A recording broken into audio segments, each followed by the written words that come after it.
안녕하세요. 산후라면의 나레이터 서희연입니다. 날씨가 매우 더운 요즘 건강 유의하세요. 오늘의 이야기 시작합니다. 오늘도 김태진 회장의 하루는 어김없이 시작됐습니다. 서울 강남의 초고층 빌딩 40층에 위치한 그의 사무실은 도시 전체가 한눈에 내려다 보이는 곳이었죠.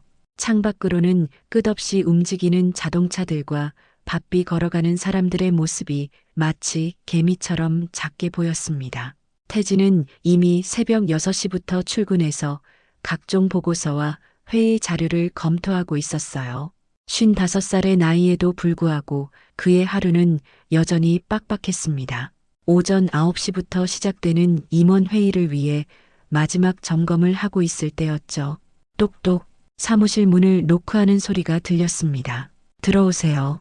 태진이 시선을 문서에서 떼지 않은 채 말했어요. 문이 열리면서 비서실 직원 중 한 명인 은서가 조심스럽게 들어왔습니다. 회장님, 오늘 생신이시죠? 은서가 작은 목소리로 물었습니다. 태진은 그제야 고개를 들었어요. 평소 업무적인 대화 외에는 거의 나누지 않던 은서가 이런 개인적인 질문을 한다는 게 의외였죠. 아, 그렇네요. 태진은 무뚝뚝하게 답했습니다. 사실 생일이라는 게 그에게는 그저 지나가는 하루 중 하나일 뿐이었어요. 20년 전 아내와 딸을 잃은 후로는 특별한 날이라는 개념 자체가 사라져버렸거든요. 은서는 뒤로 숨겨두었던 도시락을 꺼내며 말했습니다. 그래서 준비했어요. 직접 만든 건데 드셔보세요. 그녀의 얼굴에는 수줍은 미소가 번져 있었죠. 평소 차분하고 조용한 성격이었지만 오늘은 뭔가 특별해 보였습니다. 태진은 잠시 당황스러운 표정을 지었어요. 회사에서 이런 개인적인 호의를 받은 게 언제가 마지막이었을까 생각해보니 기억이 나지 않았습니다. 고마워요, 은서 씨. 하지만 굳이 이렇게까지. 아니에요. 그냥 마음이에요. 은서가 도시락을 책상 위에 놓으며 말했습니다. 생신 축하드려요, 회장님. 그녀의 목소리에는 진심이 담겨 있었죠. 도시락은 금속 재질로 만들어진 것 같았습니다. 요즘 보기 드문 오래된 스타일이었어요. 표면에는 세월의 흔적이 남아 있었지만 정성스럽게 손질되어 있었습니다. 맛있게 드세요. 은서가 인사를 하고 나가려던 순간 태진이 불렀습니다. 은서 씨, 잠깐만요. 태진이 도시락을 바라보며 말했어요. 이 도시락통 어디서 구한 거예요? 은서는 잠시 멈춰서서 미소를 지었습니다. 어릴 때부터 가지고 있던 거예요. 추억이 담긴 물건이라 계속 쓰고 있어요. 태진은 고개를 끄덕였지만 마음 한편에는 이상한 느낌이 들었습니다. 뭔가 익숙한 듯한 낯선 감정이었죠. 하지만 그는 그 감정을 무시하고 다시 업무에 집중했습니다. 점심시간이 되자 태진은 도시락 뚜껑을 열기 시작했어요. 평소 간단한 샌드위치나 샐러드로 때우던 점심과는 달리 오늘은 정성스럽게 만들어진 한식이 담겨 있었습니다. 밥 위에 올려진 나물들과 작은 반찬들이 정갈하게 배치되어 있었죠. 그런데 뚜껑을 완전히 열었을 때 태진의 손이 멈춰버렸습니다. 뚜껑 안쪽에 뭔가 적혀 있는 게 보였거든요. 태진의 심장이 갑자기 빠르게 뛰기 시작했습니다. 뚜껑 안쪽에 적힌 글씨를 보는 순간 그는 숨을 제대로 쉴 수 없었어요. 손이 떨리기 시작했고 찬 땀이 등줄기를 타고 흘러내렸죠. 오늘 하루도 웃어주세요. 태진 씨, 당신 생일이니까요. 이 문장은 태진에게 너무나 익숙한 것이었습니다. 아니, 익숙하다는 표현으로도 부족했어요. 이 문장은 그의 영혼 깊숙한 곳에 새겨져 있는 것이었거든요. 20년 전 아내 수연이 매년 생일마다 도시락에 써주던 바로 그 문장이었습니다. 태진은 도시락을 내려놓고 의자에 깊숙이 몸을 맡겼어요. 20년 전의 기억이 물밀듯이 밀려왔습니다. 수연이 새벽같이 일어나 도시락을 싸던 모습, 그녀가 항상 뚜껑 안쪽에 작은 메모를 남기던 습관, 그리고 그 특유의 필기체까지 모든 것이 선명하게 떠올랐죠. 말도 안 돼. 태진이 혼잣말을 중얼거렸습니다. 하지만 글씨체를 아무리 봐도 수연의 것과 똑같았어요. 그녀만의 독특한 이응자 모양, 시옷자의 기울기, 심지어 문장 끝에 찍은 점까지 모든 것이 일치했습니다. 태진은 책상 서랍 깊숙한 곳에서 낡은 지갑을 꺼냈어요. 그 안에는 20년 전 수연이 마지막으로 써준 메모가 접혀 있었습니다. 누렇게 바랜 종이였지만 그는 그것을 소중히 간직해왔죠. 두 글씨를 나란히 놓고 비교해 보니 더욱 확실해졌습니다. 이건 단순한 우연이 아니었어요. 글씨체가 비슷한 정도가 아니라 완전히 동일했거든요. 심지어 수연이 특별한 날에만 사용하던 파란색 펜으로 쓴 것도 똑같았습니다. 태진의 손이 떨렸어요. 20년 동안 묻어두었던 감정들이 한꺼번에 솟아올랐습니다. 그날의 기억이 다시 살아났죠. 수연과 4살 난 딸 민주가 여행을 떠났다가 돌아오지 않았던 그 끔찍한 날 말이에요. 경찰은 실종이라고 했지만 태진은 이미 포기하고 있었습니다. 20년이라는 시간이 흘렀으니까요. 하지만 지금 이 순간 그 모든 것이 다시 살아나고 있었어요. 태진은 도시락을 다시 자세히 살펴봤습니다. 금속 재질의 빈티지한 디자인, 모서리에 있는 작은 흠집들, 심지어 손잡이 부분에 마모된 자국까지 모든 것이 기억 속에 그것과 일치했어요. 이것은 분명히 자신이 수연에게 선물했던 도시락이었습니다. 은서, 태진이 그녀의 이름을 중얼거렸어요. 갑자기 모든 것이 의심스러워졌습니다. 은서는 누구일까요? 왜 이 도시락을 가지고 있을까요? 그리고 왜 수연과 똑같은 글씨를 쓸 수 있을까요? 태진은 즉시 인사팀에 전화를 걸었습니다. 은서 씨 인사 파일 좀 가져와 주세요. 지금 당장요. 그의 목소리는 평소와 달리 떨리고 있었어요. 10분 후 인사팀 직원이 은서의 인사 파일을 가져왔습니다. 태진은 그 파일을 한 장씩 넘겨가며 읽기 시작했어요. 이름, 나이, 학력, 경력, 모든 것이 평범해 보였습니다. 하지만 가족관계란을 보는 순간 태진의 눈이 커졌어요. 부모 미상, 특이사항 어린 시절 입양, 태진의 머릿속이 복잡해졌습니다. 이 모든 것이 우연일까요? 아니면 정말로 불가능한 일이 일어나고 있는 걸까요? 그는 더 이상 일에 집중할 수 없었어요.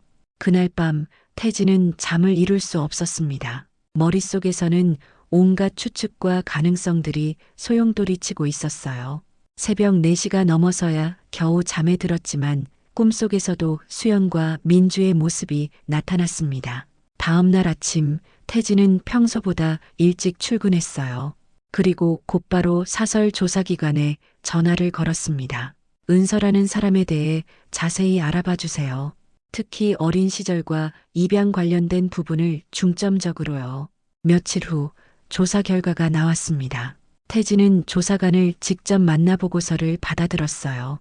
그 내용은 그의 예상을 뛰어넘는 것이었습니다.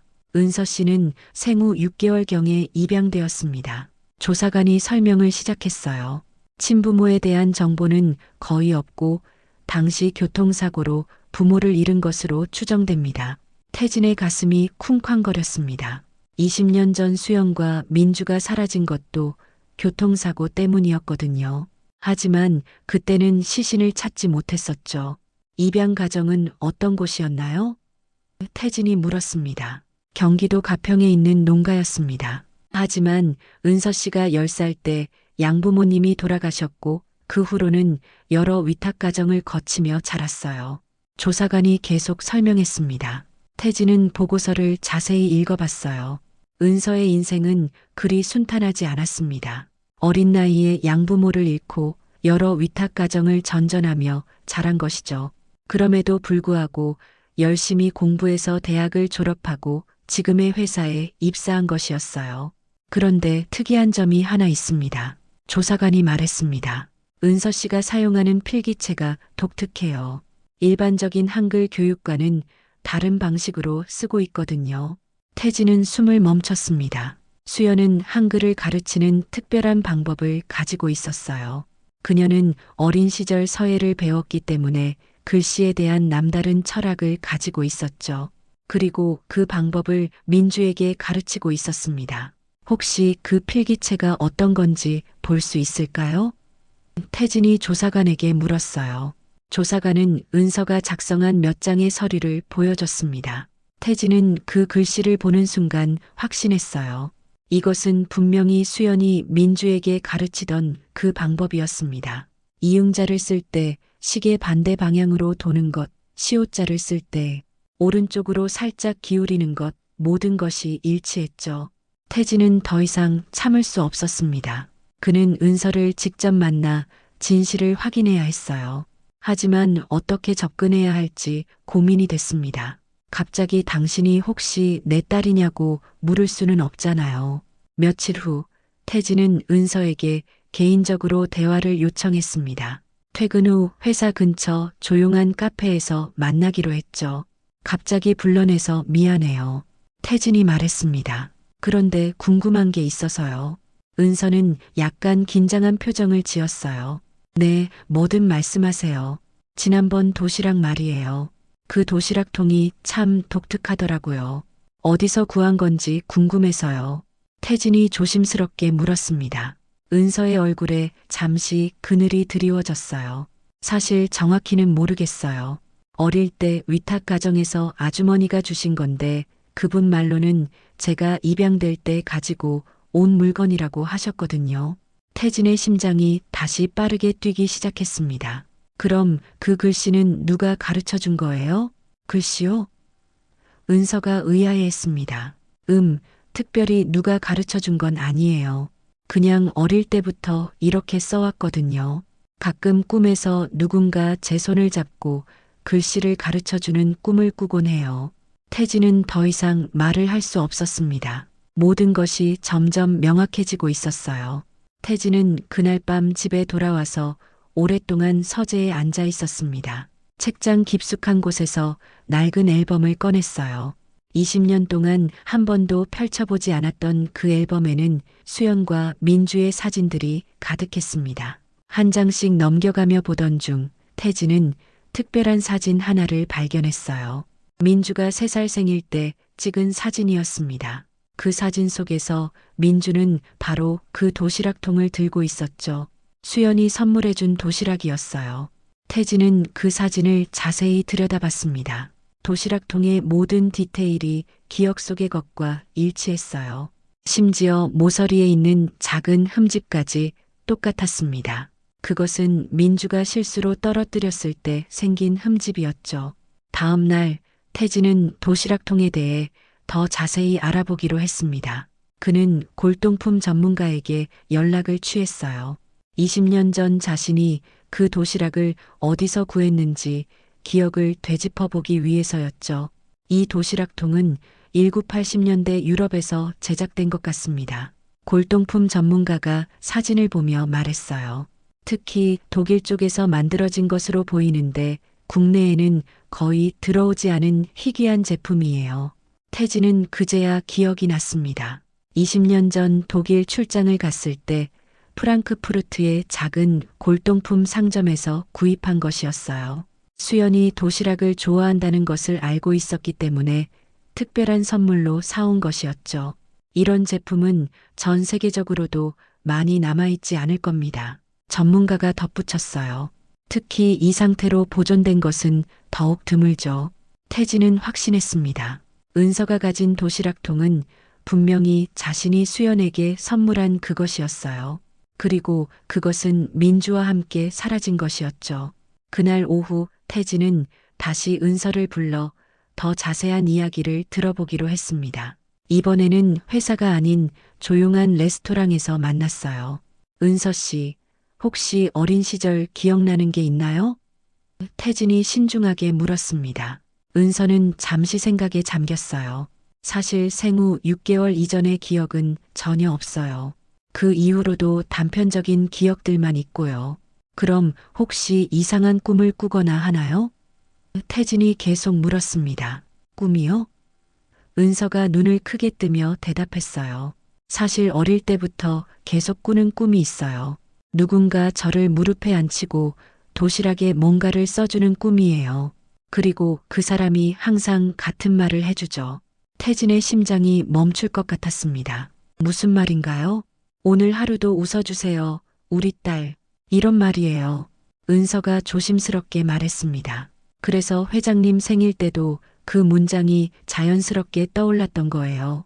태진은 더 이상 참을 수 없었습니다. 눈에 눈물이 고이기 시작했어요. 그 문장은 수연이 민주에게 항상 해주던 말이었습니다. 다만 태진에게는 태진 씨라고 불렀지만 민주에게는 우리 딸이라고 불렀죠. 은서 씨, 혹시 태어난 날짜가 언제인가요? 태진이 떨리는 목소리로 물었습니다. 정확한 생일은 모르겠어요. 입양 서류에는 추정 생년월일이 적혀 있는데 2001년 4월 15일로 되어 있어요. 은서가 답했습니다. 태진은 숨을 크게 들이마셨습니다. 민주의 생일이 바로 2001년 4월 15일이었어요. 모든 것이 일치하고 있었습니다. 태진은 며칠 동안 고민에 빠져 있었습니다. 모든 증거들이 은서가 자신의 딸일 가능성을 가리키고 있었지만 여전히 확신을 가질 수 없었어요. 20년이라는 시간은 너무 길었고 그동안 그는 이미 모든 것을 체념하고 살아왔거든요. 결국 태진은 마지막 확인을 위해 과감한 결정을 내렸습니다. 은서를 예전에 가족이 함께 살던 별장으로 데려가 보기로 한 것이었어요. 만약 은서가 정말 민주라면 그곳에서 뭔가 기억이 돌아올지도 모른다고 생각했죠. 은서 씨, 혹시 이번 주말에 시간 있으세요? 태진이 조심스럽게 물었습니다. 네, 왜요? 은서가 의아해했어요. 보여드리고 싶은 곳이 있어요. 괜찮으시다면 함께 가보실래요? 태진의 목소리에는 간절함이 묻어 있었습니다. 은서는 잠시 망설였지만 결국 동의했어요. 네, 좋아요. 주말이 되어 태진은 은서와 함께 강원도 춘천에 있는 별장으로 향했습니다. 그곳은 20년 전 수연과 민주와 함께 보낸 마지막 여름휴가 장소였어요. 사고가 일어나기 불과 한 달 전이었죠. 차로 2시간 정도 달려서 도착한 별장은 세월의 흔적이 역력했습니다. 태진이 관리를 맡겨뒀지만 오랫동안 사람이 살지 않은 집의 쓸쓸함이 느껴졌어요. 여기가 어떤 곳인가요? 은서가 물었습니다. 예전에 가족과 함께 오던 곳이에요. 태진이 간단히 답했습니다. 혹시 뭔가 익숙한 느낌이 드나요? 은서는 주변을 둘러봤습니다. 별장 앞에는 작은 정원이 있었고 그 뒤로는 소나무 숲이 우거져 있었어요. 그녀는 잠시 멈춰서 주변을 살펴보더니 이상한 표정을 지었습니다. 왜 그래요? 태진이 물었어요. 모르겠어요. 뭔가 낯설지 않은 느낌이에요. 은서가 대답했습니다. 특히 저기 나무 그네가 어디서 본 것 같아요. 태진은 은서가 가리키는 방향을 봤습니다. 소나무에 매달린 오래된 그네가 있었어요. 그것은 민주를 위해 직접 만들어준 것이었죠. 별장 안으로 들어가자 은서는 더욱 이상한 반응을 보였습니다. 거실 한쪽에 있는 벽난로를 보더니 갑자기 멈춰 섰어요. 이상해요. 은서가 중얼거렸습니다. 이 벽난로 앞에서 누군가와 함께 앉아있던 기억이 나는 것 같아요. 태진의 가슴이 뛰었습니다. 민주는 벽난로 앞에 앉아 수연에게 책을 읽어달라고 조르곤 했었거든요. 혹시 이 집에 제가 와본 적이 있나요? 은서가 태진에게 물었습니다. 태진은 잠시 망설였다가 답했어요. 그럴 수도 있어요. 그때 은서가 갑자기 2층으로 향하는 계단을 올라가기 시작했습니다. 마치 이 집의 구조를 알고 있는 것처럼 자연스럽게 움직였어요. 어디 가세요? 태진이 따라가며 물었습니다. 잘 모르겠어요. 그냥 발길이 가는 대로요. 은서가 답했습니다. 은서는 2층 복도 끝에 있는 작은 방으로 들어갔어요. 그곳은 민주의 방이었습니다. 분홍색 벽지에 작은 침대, 그리고 벽 한쪽에는 아직도 어린이용 책상이 놓여 있었어요. 이 방, 은서가 떨리는 목소리로 말했습니다. 이 방을 알 것 같아요. 은서는 천천히 방 안을 둘러봤습니다. 그러다가 옷장 앞에서 멈춰 섰어요. 마치 뭔가를 찾는 것처럼 옷장 문을 열더니 안쪽을 살펴봤습니다. 여기 뭔가 있었던 것 같은데. 은서가 중얼거렸어요. 태진은 더 이상 참을 수 없었습니다. 그는 옷장 깊숙한 곳으로 들어가서 벽 뒤편을 만져봤어요. 그곳에는 작은 벽장이 숨겨져 있었습니다. 민주가 어릴 때 보물 상자라고 부르던 곳이었죠. 벽장 문이 열리자 먼지가 날렸습니다. 그 안에는 낡은 상자 하나가 들어 있었어요. 태진은 조심스럽게 그 상자를 꺼냈습니다. 이게 뭐예요? 은서가 물었습니다. 태진은 상자를 열었어요. 그 안에는 수연이 남긴 편지와 사진들, 그리고 몇 가지 작은 물건들이 들어 있었습니다. 가장 위에 있던 편지를 태진이 조심스럽게 펼쳤어요. 사랑하는 태진에게. 편지는 수연의 글씨체로 시작됐습니다. 만약 당신이 이 편지를 읽고 있다면 아마 우리에게 무슨 일이 생긴 후일 거예요. 나는 항상 불안했어요. 혹시 민주와 내가 당신 곁을 떠나게 될까봐 말이에요. 태진의 손이 떨렸습니다. 수연이 무슨 예감이라도 했던 걸까요? 편지는 계속됐습니다. 만약 그런 일이 생긴다면 민주를 꼭 찾아주세요. 내가 민주에게 가르친 글씨 쓰기, 그리고 우리가 함께 쓰던 도시락이 단서가 될 거예요. 민주는 분명히 당신을 찾아올 거예요. 운명이라면 말이에요. 은서는 그 편지를 읽으면서 눈물을 흘리기 시작했어요. 이게 무슨 뜻이에요? 태진도 눈물을 참을 수 없었습니다. 은서 씨, 아니, 민주야. 그 순간 상자에서 작은 사진 한 장이 떨어졌어요. 그것은 민주가 4살 때 찍은 사진이었는데 얼굴 한쪽에 작은 점이 있었습니다. 태진은 은서의 얼굴을 자세히 봤어요. 그녀의 목 뒤쪽, 머리카락에 가려진 곳에 작은 점이 있었습니다. 아빠, 은서가 떨리는 목소리로 말했습니다. 그 한마디에 20년간 쌓인 모든 그리움과 아픔이 담겨 있었어요. 태진은 더 이상 참을 수 없었습니다. 그는 은서를, 아니 민주를 꽉 안아줬어요. 20년 동안 기다렸던 순간이었습니다. 부녀는 서로를 끌어안고 한참 동안 울었어요. 정말 민주가 맞아? 태진이 민주의 얼굴을 쓰다듬으며 물었습니다. 네, 이제 기억이 나요. 민주가 눈물을 흘리며 답했어요. 엄마가 저한테 글씨 가르쳐 주던 것, 아빠가 만들어주신 그네, 그리고 이 방에서 함께 보낸 시간들. 태진은 상자에서 수연의 마지막 편지를 더 읽어봤습니다. 태진, 만약 민주를 찾게 되면 이것도 알려주세요. 나는 그 사고에서 살아남지 못했지만 민주만큼은 살려달라고 마지막까지 기도했어요. 그리고 누군가 착한 사람이 민주를 구해줄 거라고 믿었어요. 편지에는 그날의 상황이 자세히 적혀 있었습니다. 수연과 민주는 별장에서 집으로 돌아가는 길에 사고를 당했어요. 수연은 즉사했지만 민주는 기적적으로 살아남아 병원으로 옮겨졌습니다. 하지만 그 과정에서 신원이 확인되지 않아 고아원으로 보내진 것이었어요. 그때 왜 우리가 찾지 못했을까? 태진이 자책하며 말했습니다. 아마 병원에서 실수가 있었을 거예요. 민주가 말했어요. 제가 입양될 때 듣기로는 신원 미상의 아이로 처리되었다고 했거든요. 태진은 수연이 남긴 또 다른 물건들을 살펴봤습니다. 그 중에는 민주의 어린 시절 사진들과 함께 우리 딸에게라고 적힌 작은 편지가 있었어요. 민주야, 엄마가 너에게 남긴 편지가 있어. 태진이 그 편지를 민주에게 건네줬습니다. 민주는 떨리는 손으로 편지를 읽기 시작했어요. 사랑하는 민주에게, 엄마는 항상 너를 사랑해. 혹시 우리가 헤어지게 되더라도 너는 혼자가 아니야. 아빠가 꼭 널 찾을 거고 우리는 다시 만날 거야. 도시락에 써준 그 말을 기억해. 오늘 하루도 웃어주세요. 우리 딸. 민주는 편지를 읽으며 더욱 세게 울었습니다. 엄마, 저 기억해요. 엄마가 항상 웃으라고 하셨던 것. 태진도 눈물을 멈출 수 없었어요. 민주야, 정말 미안해. 아빠가 더 열심히 찾았어야 했는데. 아니에요, 아빠. 민주가 태진의 손을 잡으며 말했습니다. 엄마 말이 맞았어요. 운명이 우리를 다시 만나게 해준 거예요. 두 사람은 그날 밤늦게까지 별장에 머물렀습니다.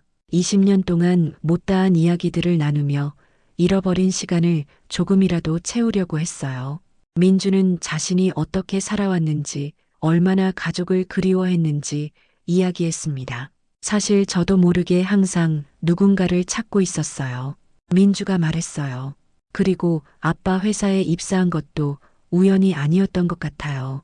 뭔가 이끌리는 느낌이 있었거든요. 태진은 고개를 끄덕였습니다. 엄마가 하늘에서 우리를 이어준 것 같아. 다음 날 아침 부녀는 함께 수연의 묘소를 찾아갔습니다. 태진은 20년 동안 혼자 찾아왔던 그곳에 이제 민주와 함께 올 수 있게 된 것이었어요. 엄마, 저예요. 민주예요. 민주가 묘비 앞에서 말했습니다. 아빠를 찾았어요. 엄마가 말한 대로 우리 다시 만났어요. 태진과 민주는 수연의 묘 앞에서 다시 한번 눈물을 흘렸습니다. 이제 진짜 가족이 된 것이었어요.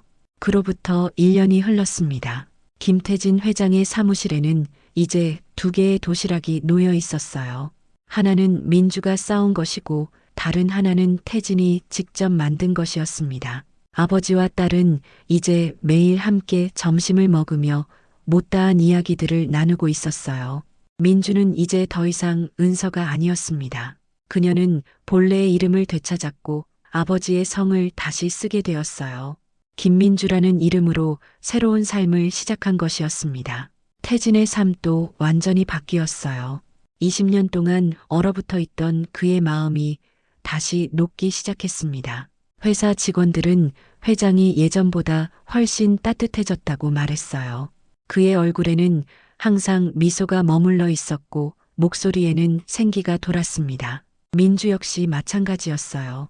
어린 시절부터 느꼈던 막연한 외로움과 그리움이 사라졌습니다. 이제 그녀에게는 진짜 가족이 있었고 자신이 누구인지 알게 되었어요. 오랫동안 꿈에서만 보던 따뜻한 품이 현실이 된 것이었습니다. 어느 날 민주는 아버지에게 특별한 제안을 했습니다. 아빠, 우리 엄마를 위한 재단을 만들어요. 저처럼 가족을 잃고 혼자가 된 아이들을 도와주는 재단을요. 태진은 그 제안에 깊이 감동했어요. 좋은 생각이야. 엄마도 기뻐하실 거야. 수연재단이라는 이름으로 설립된 그 재단은 실종된 가족을 찾는 일과 고아들을 돕는 일을 전문으로 했습니다.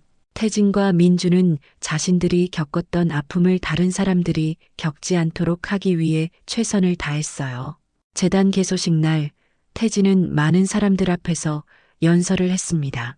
가족이라는 것은 단순히 혈연 관계가 아닙니다. 서로를 그리워하고 사랑하는 마음이 진짜 가족을 만들어내는 것이에요. 저와 제 딸이 20년 만에 다시 만날 수 있었던 것도 그런 마음 때문이었습니다. 그의 연설을 들으며 민주는 눈물을 흘렸어요. 이제 그녀에게는 정말 든든한 아버지가 있었고 하늘에서 지켜보는 어머니가 있었습니다. 매년 태진의 생일이 되면 민주는 여전히 도시락을 싸와요. 그리고 뚜껑 안쪽에는 항상 같은 문구를 적습니다. 오늘 하루도 웃어주세요, 아빠. 당신 생일이니까요. 그 문구를 볼 때마다 태진은 수연과 민주, 그리고 자신이 함께 만들어가는 새로운 추억들을 생각하며 미소를 짓습니다. 어느 일요일 오후 부녀는 함께 춘천의 별장을 방문했어요. 이제 그곳은 더 이상 슬픈 기억만 있는 곳이 아니었습니다. 새로운 추억을 만들어가는 곳이 되었죠. 정원에서 태진은 민주를 위해 새로운 그네를 만들어 주었어요. 비록 민주가 이제 어른이 되었지만 어린 시절 못해준 것들을 조금이라도 채워주고 싶었거든요. 아빠, 고마워요. 민주가 그네에 앉으며 말했습니다. 뭐가 고마워? 태진이 물었어요. 포기하지 않고 저를 찾아줘서요. 그리고 이렇게 다시 가족이 될 수 있게 해줘서요. 민주의 목소리에는 진심 어린 감사가 담겨 있었습니다. 태진은 민주의 머리를 쓰다듬으며 말했어요. 민주야, 아빠가 더 고마워. 너 때문에 아빠도 다시 살아갈 이유를 찾았거든. 그날 저녁 부녀는 별장에서 함께 저녁을 먹었습니다. 민주가 준비한 음식들이 식탁 가득 차려졌어요. 그 중에는 수연이 자주 만들어주던 요리들도 있었습니다. 민주가 어린 시절의 기억을 되살려 만든 것이었죠. 엄마 맛이 나는 것 같아. 태진이 감동하며 말했습니다. 정말요? 사실 확신이 없었는데. 민주가 수줍게 웃었어요. 엄마가 하늘에서 너한테 요리법을 알려준 게 틀림없어. 태진이 농담처럼 말했지만 그의 목소리에는 진심이 담겨 있었습니다. 식사를 마친 후 부녀는 벽난로 앞에 앉아 이야기를 나눴어요. 민주는 이제 그 자리가 너무나 익숙했습니다. 어린 시절 어머니 무릎에 앉아 책을 읽던 그 자리였거든요. 아빠, 저 이제 정말 행복해요. 민주가 말했습니다. 나도 그래. 20년 동안 잃어버렸던 행복을 되찾은 기분이야. 태진이 대답했어요. 그들은 밤늦게까지 이야기를 나누며 시간을 보냈습니다. 잃어버린 시간들을 채우기 위해서였죠. 하지만 이제는 과거의 아픔보다 미래의 희망이 더 컸습니다. 다음 날 아침 부녀는 함께 산책을 했어요. 소나무 숲길을 걸으며 태진은 민주에게 말했습니다. 민주야, 앞으로 우리 더 많은 추억을 만들어 가자. 네, 아빠. 엄마 목까지 더 많이 사랑할게요. 민주가 태진의 팔짱을 끼며 답했습니다. 그렇게 부녀는 새로운 시작을 다짐하며 함께 걸어갔어요. 하늘에서는 수연이 그들을 지켜보며 미소 짓고 있을 것입니다. 사랑하는 가족이 다시 하나가 된 것을 보며 말이에요. 도시락 하나가 만들어낸 기적, 20년을 넘나든 사랑의 이야기는 이렇게 새로운 장을 열어가고 있었습니다. 그리고 그들의 사랑은 앞으로도 계속해서 많은 사람들에게 희망과 감동을 전해줄 것입니다. 재회한 지 한 달이 흘렀습니다. 김태진 회장의 집은 20년 만에 처음으로 생기를 되찾았어요.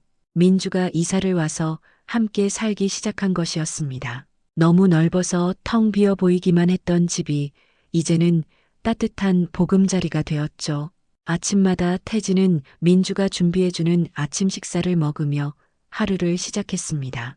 20년 동안 혼자 먹던 차가운 식사와는 완전히 달랐어요. 민주가 정성스럽게 차려준 상에는 항상 따뜻한 국물과 정갈한 반찬들이 올라왔습니다. 아빠, 오늘 회의 많으시죠? 민주가 태진의 넥타이를 매만지며 물었어요. 응, 좀 바쁠 것 같아. 너는 오늘 뭐 할 거야? 태진이 답했습니다. 이런 평범한 대화가 그에게는 무엇보다 소중했어요. 인사팀에서 부서 이동 관련해서 면담이 있어요.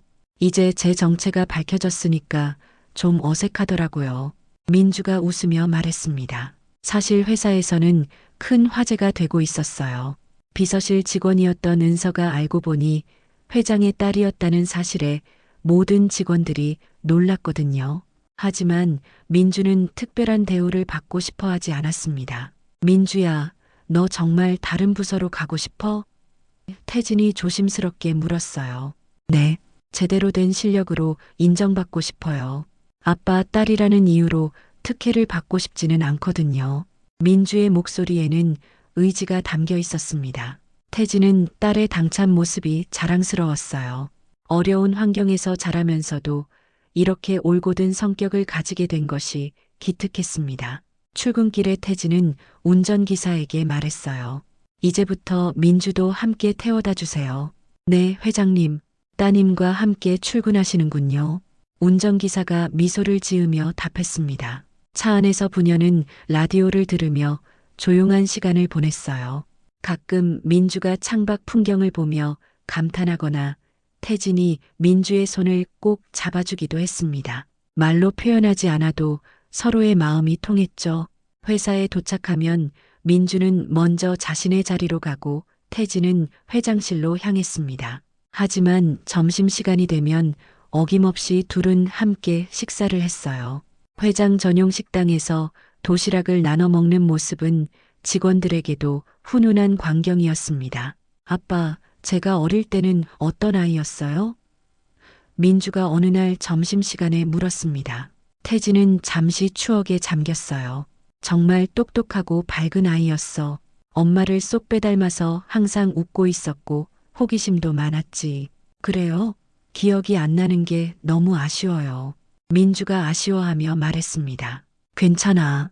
이제부터 새로운 추억을 만들어가면 되니까. 태진이 민주의 머리를 쓰다듬으며 말했어요. 그날 저녁 태진은 민주를 위해 특별한 준비를 했습니다. 집 지하실에 보관해 두었던 민주의 어린 시절 물건들을 꺼낸 것이었어요. 장난감, 그림책, 작은 옷가지들이 상자 가득 들어 있었습니다. 이게 다 뭐예요? 민주가 신기해하며 물었어요. 내가 어릴 때 쓰던 것들이야. 아빠가 버리지 못하고 계속 간직하고 있었거든. 태진의 목소리에는 그리움이 묻어 있었습니다. 민주는 하나하나 물건들을 살펴봤어요. 특히 작은 곰 인형을 보자 갑자기 기억이 되살아났습니다. 이 곰돌이 제가 정말 좋아했던 것 같아요. 맞아. 곰돌이 없으면 잠도 못 잤었지. 태진이 웃으며 말했습니다. 그날 밤 민주는 그 곰 인형을 안고 잤어요. 20년 만에 되찾은 어린 시절의 친구였습니다. 꿈속에서는 어머니가 나타나 자장가를 불러주었죠. 주말이 되자 태진은 민주와 함께 쇼핑을 나갔습니다. 딸이 필요한 것들을 사주고 싶었거든요. 백화점을 돌아다니는 부녀의 모습은 여느 평범한 가족과 다르지 않았어요. 아빠, 너무 많이 사주시는 거 아니에요? 민주가 걱정스럽게 말했습니다. 20년 동안 못 해준 걸 지금이라도 해주고 싶어? 태진이 진심 어린 목소리로 답했어요. 옷가게에서 민주는 예쁜 원피스를 골랐습니다. 입어보니 정말 잘 어울렸어요. 태진은 그런 딸의 모습을 보며 가슴이 벅찼습니다. 정말 예쁘다. 엄마를 많이 닮았어. 태진이 감탄하며 말했어요. 진짜요? 엄마 사진을 더 많이 보고 싶어요. 민주가 말했습니다. 그날 저녁 집에 돌아와서 태진은 수연의 사진첩을 꺼냈어요. 결혼 전부터 민주가 태어난 후까지의 사진들이 가득했습니다. 민주는 하나하나 보며 어머니의 모습을 마음에 새겼어요. 엄마 정말 아름다우셨네요. 민주가 감탄하며 말했습니다. 마음도 아름다운 사람이었어. 너도 엄마처럼 착한 마음을 가지고 있지. 태진이 말했어요. 그날 밤 민주는 어머니의 사진을 보며 오랫동안 이야기했습니다. 비록 대답은 들을 수 없었지만 마음속으로는 어머니의 목소리가 들리는 것 같았어요. 이렇게 첫 번째 달이 지나가면서 부녀는 서서히 진짜 가족의 모습을 찾아가고 있었습니다. 어색했던 처음과는 달리 이제는 자연스럽게 서로를 챙기고 있었어요. 태진의 얼굴에는 항상 미소가 있었고 민주의 눈빛에는 행복이 가득했습니다. 재회한 지 6달이 지나자 태진과 민주는 완전히 가족다운 모습을 갖추게 되었습니다. 서로의 생활 패턴을 이해하게 되었고 자연스럽게 배려하는 법도 익혔어요. 태진은 민주가 늦잠을 자는 편이라는 것을 알고 아침마다 깨우지 않고 조용히 준비를 했고 민주는 태진이 업무 스트레스를 많이 받는다는 것을 알고 집에서만큼은 편안하게 쉴 수 있도록 배려했습니다. 아빠, 오늘 컨디션이 안 좋아 보이세요. 민주가 아침 식탁에서 태진을 살펴보며 말했어요. 어제 늦게까지 회의가 있어서 좀 피곤하네. 태진이 피곤한 목소리로 답했습니다. 그럼 오늘은 제가 운전해 드릴까요? 저도 이제 면허 땄거든요. 민주가 제안했어요. 태진은 깜짝 놀랐습니다. 언제 면허를 땄어? 지난주에요. 아빠께 부담을 덜어드리고 싶어서 몰래 준비했거든요. 민주가 수줍게 웃었어요. 그날부터 민주는 가끔 태진을 대신해서 운전을 했습니다. 처음에는 서툴렀지만 점점 실력이 늘어갔어요. 태진은 조수석에 앉아 딸의 운전 모습을 보며 뿌듯해했습니다. 회사에서도 민주는 자신만의 자리를 확실히 잡아가고 있었어요. 마케팅 부서로 이동한 후 뛰어난 아이디어와 성실함으로 동료들의 인정을 받았습니다. 처음에는 회장의 딸이라는 시선이 부담스러웠지만 이제는 실력으로 당당하게 인정받고 있었어요. 민주 씨, 이번 프로젝트 정말 잘했어요. 팀장이 칭찬하며 말했습니다. 아이디어도 참신하고 실행력도 뛰어나네요. 감사합니다. 더 열심히 하겠습니다. 민주가 겸손하게 답했어요. 그런 민주의 모습을 몰래 지켜보던 태진은 자랑스러웠습니다. 딸이 자신의 힘으로 성공해 나가는 모습이 대견했어요. 어느 날 저녁, 민주는 태진에게 특별한 제안을 했습니다. 아빠, 우리 엄마 기일에 함께 요리해요. 요리를? 태진이 의아해했어요. 네, 엄마가 좋아하셨을 만한 음식을 만들어서 함께 드시고 싶어요. 민주의 목소리에는 진심이 담겨 있었습니다. 수연의 기일이 다가오자 부녀는 함께 장을 보러 갔습니다. 수연이 좋아했던 재료들을 하나씩 골라가며 추억을 이야기했어요. 엄마는 버섯을 정말 좋아하셨어. 특히 표고버섯으로 만든 탕을 자주 끓여주셨지. 태진이 표고버섯을 고르며 말했습니다. 그럼 오늘은 표고버섯탕을 만들어요. 민주가 밝게 말했어요. 집에 돌아와서 부녀는 함께 요리를 시작했습니다. 태진은 서툴렀지만 민주가 차근차근 가르쳐 줬어요. 딸이 아버지를 가르치는 모습이 신기하면서도 따뜻했습니다. 아빠, 양파는 이렇게 써세요. 민주가 태진의 손을 잡고 가르쳐 줬어요. 이렇게 하는 게 맞나? 태진이 조심스럽게 칼질하며 물었습니다. 잘하고 계세요. 처음 치고는 정말 잘하시는걸요. 민주가 격려해 줬어요.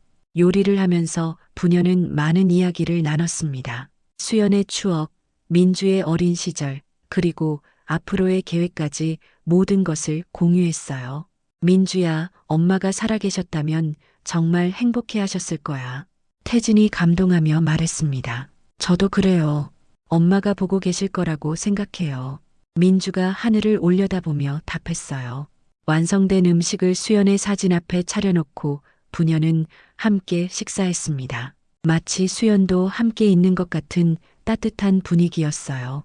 그 무렵 태진은 중요한 결정을 했습니다. 민주와의 재회를 계기로 자선재단을 설립하기로 한 것이었어요. 실종 가족을 찾는 일과 고아원 지원을 주요 사업으로 하는 재단이었습니다. 정말 좋은 생각이에요, 아빠. 민주가 재단 설립 계획을 들으며 말했어요. 저도 도와드릴게요. 고마워. 우리가 경험한 일이 다른 사람들에게는 도움이 되었으면 좋겠어. 태진이 말했습니다. 재단 설립 준비를 하면서 부녀는 더욱 가까워졌습니다. 함께 고아원을 방문하고 실종 가족들을 만나면서 자신들의 경험을 나눴어요. 그들의 이야기를 들은 사람들은 큰 감동을 받았습니다. 어느 날 한 어머니가 태진과 민주에게 말했어요. 정말 희망을 잃고 있었는데 두 분 이야기를 듣고 다시 용기를 얻었어요. 포기하지 마세요. 기적은 정말로 일어납니다. 민주가 그 어머니의 손을 잡으며 말했어요. 이런 활동을 통해 민주는 자신의 삶에 새로운 의미를 찾았습니다. 단순히 회사 일만 하는 것이 아니라 사회에 도움이 되는 일을 하고 있다는 자부심이 생겼어요. 주말에는 부녀가 함께 등산을 하거나 영화를 보러 가기도 했습니다. 태진은 20년 동안 잊고 있었던 여가 생활의 즐거움을 다시 찾았어요. 아빠, 이렇게 함께 시간을 보내니까 정말 좋아요. 민주가 산 정상에서 말했습니다. 나도 그래. 내가 없었다면 이런 행복은 상상도 못했을 거야. 태진이 깊은 감사를 표현했어요. 6달이라는 시간 동안 부녀는 서로의 상처를 치유해 주었습니다. 태진은 20년간의 외로움을 달랬고 민주는 어린 시절부터 느꼈던 막연한 그리움을 해소할 수 있었어요.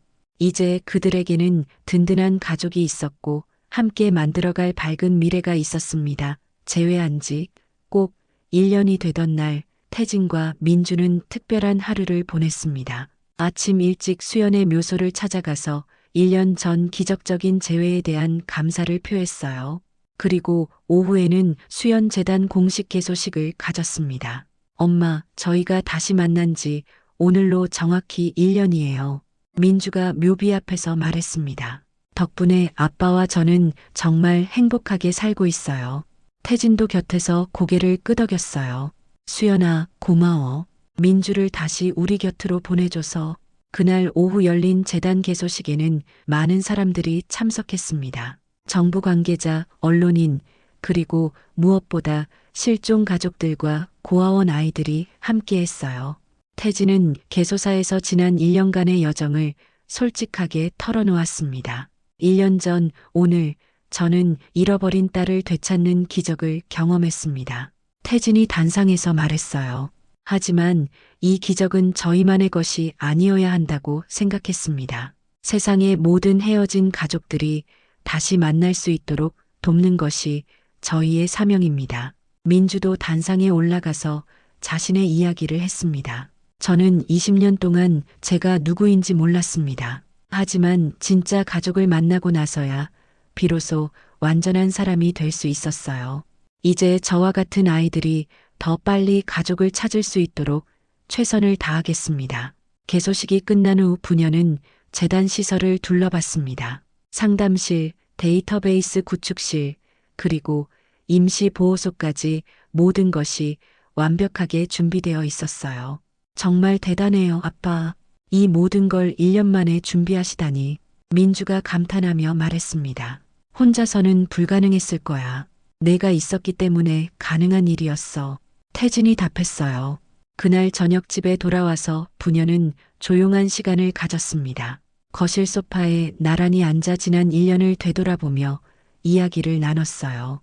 아빠, 솔직히 처음에는 정말 어색했죠? 민주가 웃으며 말했습니다. 그럼 갑자기 어른이 된 딸과 어떻게 지내야 할지 막막했어. 태진도 웃으며 답했어요. 하지만 지금은 정말 자연스러워요. 마치 원래부터 함께 살았던 것처럼요. 민주가 태진의 어깨에 머리를 기대며 말했습니다. 그래, 혈육이라는 게 참 신기한 것 같아. 20년을 떨어져 살았는데도 이렇게 금세 가족이 될 수 있다니. 태진이 민주의 머리를 쓰다듬으며 말했어요. 1년 동안 많은 변화가 있었습니다. 태진은 회사 경영 스타일도 바뀌었어요.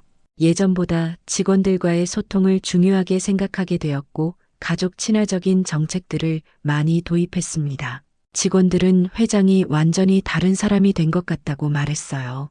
민주 역시 마케팅 부서에서 인정받는 직원이 되었습니다. 회장의 딸이라는 타이틀이 아닌 순수한 실력으로 승진도 했어요.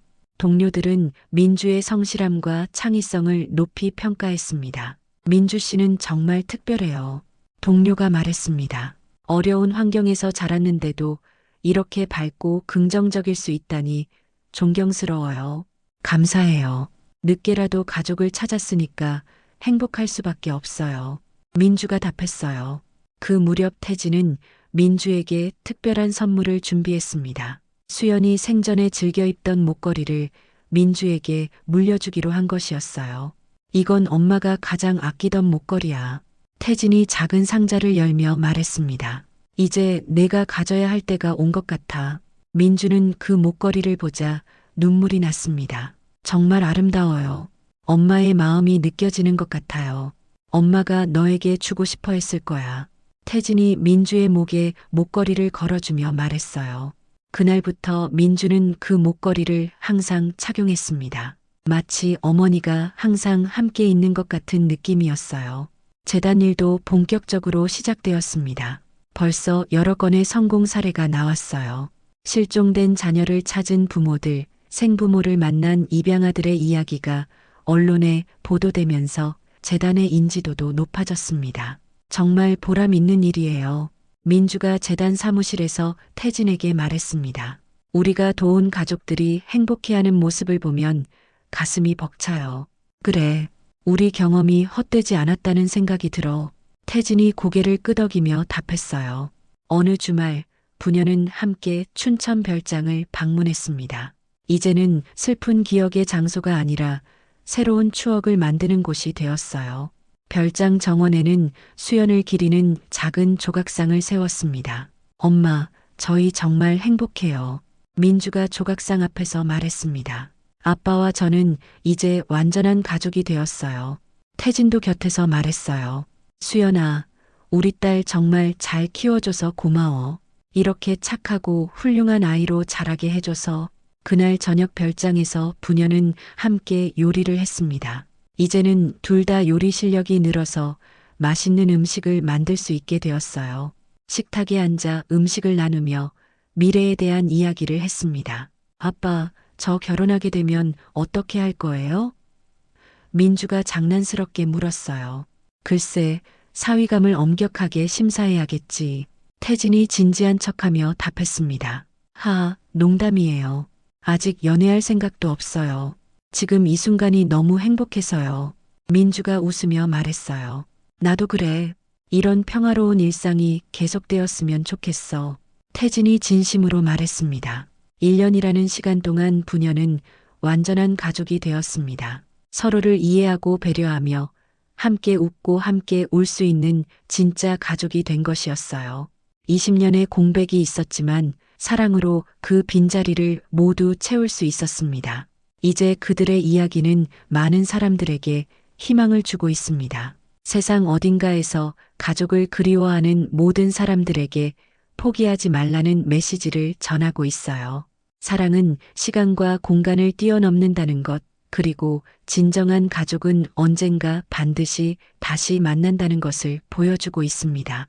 태진과 민주의 일상은 이제 평범하지만 특별합니다. 매일 아침 함께하는 식사, 출근길의 대화, 저녁 시간의 산책, 그리고 잠들기 전 나누는 따뜻한 인사까지 모든 순간이 소중한 추억이 되고 있어요. 그들은 이제 진정한 의미의 가족이 무엇인지 깨달았습니다. 어느 날 저녁, 민주는 태진에게 특별한 제안을 했습니다. 아빠, 우리 매년 오늘을 재회의 날로 정해서 기념해요. 재회의 날? 태진이 고개를 갸우뚱했어요. 네, 우리가 다시 만난 날을 기념하는 거예요. 엄마 생신, 아빠 생신, 제 생신도 있지만 우리 가족이 진짜로 시작된 날도 기념해야 한다고 생각해요. 민주의 목소리에는 진심이 담겨 있었습니다. 태진은 그 제안에 깊이 감동했어요. 정말 좋은 생각이야. 앞으로 매년 이날에는 특별한 하루를 보내자.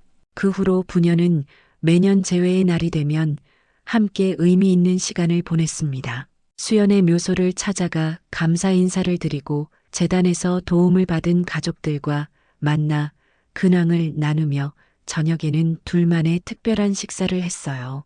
시간이 흐르면서 태진과 민주의 관계는 더욱 깊어졌습니다. 서로의 장단점을 알게 되고 때로는 의견이 다를 때도 있었지만 그럴 때마다 대화로 해결해 나갔어요. 진짜 가족다운 모습이었습니다. 아빠는 가끔 너무 걱정이 많으세요. 민주가 어느 날 말했습니다. 그래, 나도 모르게 그런가 보네. 태진이 웃으며 답했어요. 하지만 그런 아빠가 좋아요. 저를 진심으로 걱정해 주신다는 게 느껴지거든요. 민주가 태진의 팔을 꼭 잡으며 말했습니다. 이런 소소한 대화들이 쌓여가면서 부녀는 더욱 가까워졌어요.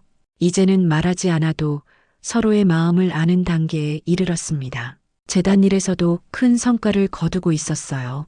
설립 1년 만에 수십 건의 가족 재회 사례를 만들어냈고 수백 명의 고아들에게 도움을 주었습니다. 언론에서는 이들의 활동을 현대판 기적이라고 불렀어요. 두 분의 이야기가 정말 많은 사람들에게 용기를 주고 있어요. 재단 직원이 태진과 민주에게 말했습니다. 그게 바로 우리가 원했던 일이에요. 민주가 밝게 답했어요. 회사에서도 민주는 이제 없어서는 안 될 핵심 인재가 되었습니다. 그녀가 기획한 마케팅 캠페인들은 연이어 성공을 거두었고 후배들의 멘토 역할도 하고 있었어요. 민주 부장님 덕분에 저희도 많이 배우고 있어요. 후배 직원이 감사 인사를 했습니다. 서로 도우면서 성장해 나가는 거예요. 저도 여러분에게서 많이 배우고 있거든요. 민주가 겸손하게 답했어요. 태진은 그런 민주의 모습을 보며 무한한 자부심을 느꼈습니다. 딸이 자신만의 영역에서 인정받고 성장해 나가는 모습이 기특했어요. 어느 날 밤 태진은 일기를 쓰기 시작했습니다. 민주와의 재회 이후 매일매일의 소중한 순간들을 기록하고 싶었거든요. 오늘 민주가 처음으로 제대로 된 김치찌개를 끓였다. 맛이 수연이 만든 것과 비슷했다.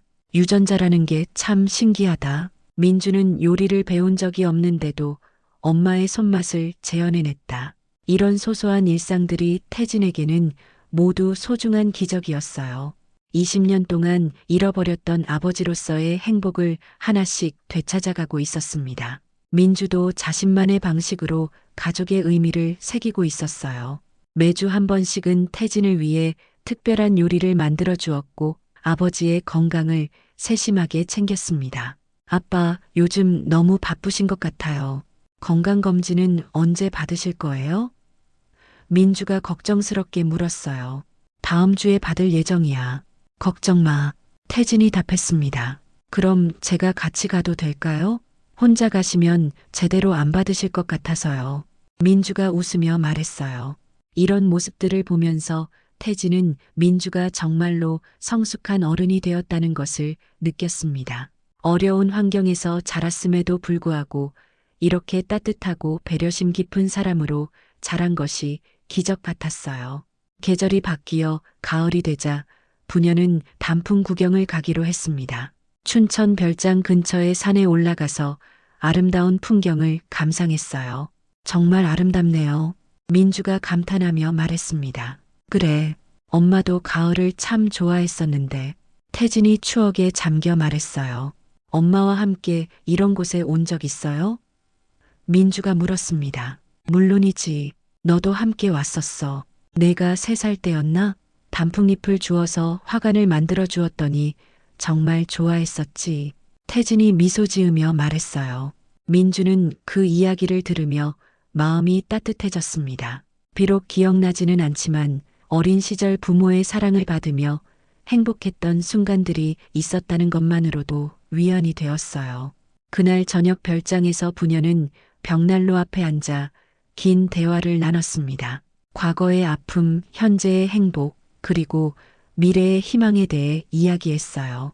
아빠, 저 정말 행복해요. 민주가 진심으로 말했습니다. 나도 그래. 이제 진짜 완전한 가족이 된 기분이야. 태진이 답했어요. 앞으로도 계속 이렇게 함께 있을 수 있을까요? 민주가 약간의 불안감을 드러내며 물었습니다. 당연하지. 우리는 가족이니까. 무슨 일이 있어도 서로 곁에 있을 거야.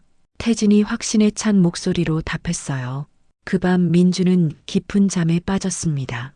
꿈속에서는 어린 시절의 자신과 부모가 함께 행복하게 지내는 모습이 나타났어요.